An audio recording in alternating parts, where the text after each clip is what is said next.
எஸ்பேக் Saurashtra political action committee கிட்டத்தட்ட ஒரு வருஷமா இந்த பிளான் பண்ணி பல முயற்சிகள் பண்ணி இன்னைக்கு வெற்றிகரமா இந்த இடத்துல நடந்துகிட்டு இருக்கு. அதற்காண்டி இந்த இடத்துல திரு KRM கிஷோர்குமார் சார் IPS அவர்களை இந்த நேரத்தில் நான் ரொம்ப நன்றியை தெரிவிச்சுக்கிறேன். ஏன்னா ஒவ்வொரு மணித்துளியும் ஒவ்வொரு நேரமும் கிட்டத்தட்ட ஒரு 6 மாசம் தூங்கவே இல்லை தான் சொல்ல முடியும். எப்படி பண்ணலாம், யாரை கூப்பிடலாம், ஒவ்வொரு விஷயத்தை எப்படி நகட்டலாம் அப்படின்னு சொல்லிட்டு ஒவ்வொரு மணி துளிகளும் சௌராஷ்டிரா சமூகத்துக்காண்டி ஒரு IPS நம்மளுக்காண்டி இறங்கி வந்து இந்த சமூகத்துக்காண்டி நிக்கிற ஒரே ஒரே ஒரே ஆள் திரு KRM கிஷோர்குமார் IPS அவர்கள் மட்டும்தான்.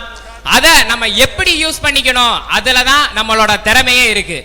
ஏன்னா ஒரு பெரிய கேடர்ல இருந்துட்டு இந்த சமூகத்துக்காண்டி அவர் நினைச்சிருக்கலாம், நான் ரிட்டையர்மெண்ட் லைஃப்பா, நான் வந்து வேற எங்கேயாச்சும் போயிடலாம், இல்ல வேற எங்கேயாச்சும் இருந்துடலாம் அப்படின்னு சொல்லிட்டு அதெல்லாம் இல்லாம இல்ல, நான் சமூகத்துக்காண்டி இறங்கணும், நான் சமூகத்துக்காண்டி வேலை பார்க்கணும், இத்தனை வருஷம் நான் சர்வீஸ்ல இருந்துட்டேன், இப்ப நான் என் சமூகத்துக்காண்டி நான் உழைக்கிறேன்னு சொல்லிட்டு அரசியல் அதிகாரம் வேணும்னு சொல்லிட்டு அந்த பாதையை தேர்ந்தெடுத்தாரு. பாத்தீங்களா, எது நம்மளுக்கு இப்ப குறைவா இருக்கு?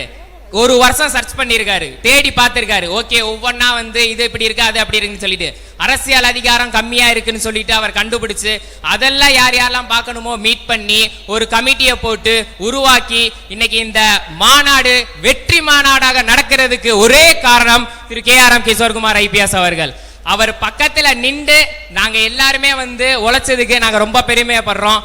எனக்கு இந்த ஒரு பெரிய வாய்ப்பு, இளைஞர் அணி ஒரு பொறுப்பை தந்து எல்லாமே பண்றா, என்ன வேணான்னு பாத்துக்கலாம், ஒவ்வொரு இளைஞர்களையும் எழுப்பணும். சௌராஷ்டிரா சமூக இளைஞர்கள் அவங்க வேலை பார்த்துட்டு அவங்க இருக்காங்க, இல்ல சமூகத்து உணர்வு வரணும், அவங்க சமூகத்துக்காண்டி வேலை பார்க்கணும், அப்படிப்பட்ட உணர்வு ஏற்படுத்தணும் அப்படின்னு சொல்லிட்டு ஒவ்வொரு விஷயமா என்கிட்ட ஷேர் பண்ணி அதுக்கு என்னென்ன பண்ணணுமோ ஐடியா பண்ணி வருங்காலத்துல எஸ்பேக் மதுரையில மட்டும் இல்லைங்க, மதுரையில மட்டும் இல்ல, தமிழ்நாட்டில் எங்கெங்க சௌராஷ்டிரா கம்யூனிட்டி ஊர் இருக்கோ, தெரு இருக்கோ, வீடு இருக்கோ, அங்கங்க ஒவ்வொரு இடத்துலையும் எஸ்பேக் குழு இருக்கும். அது எந்த மாற்ற கருத்தும் கிடையாது.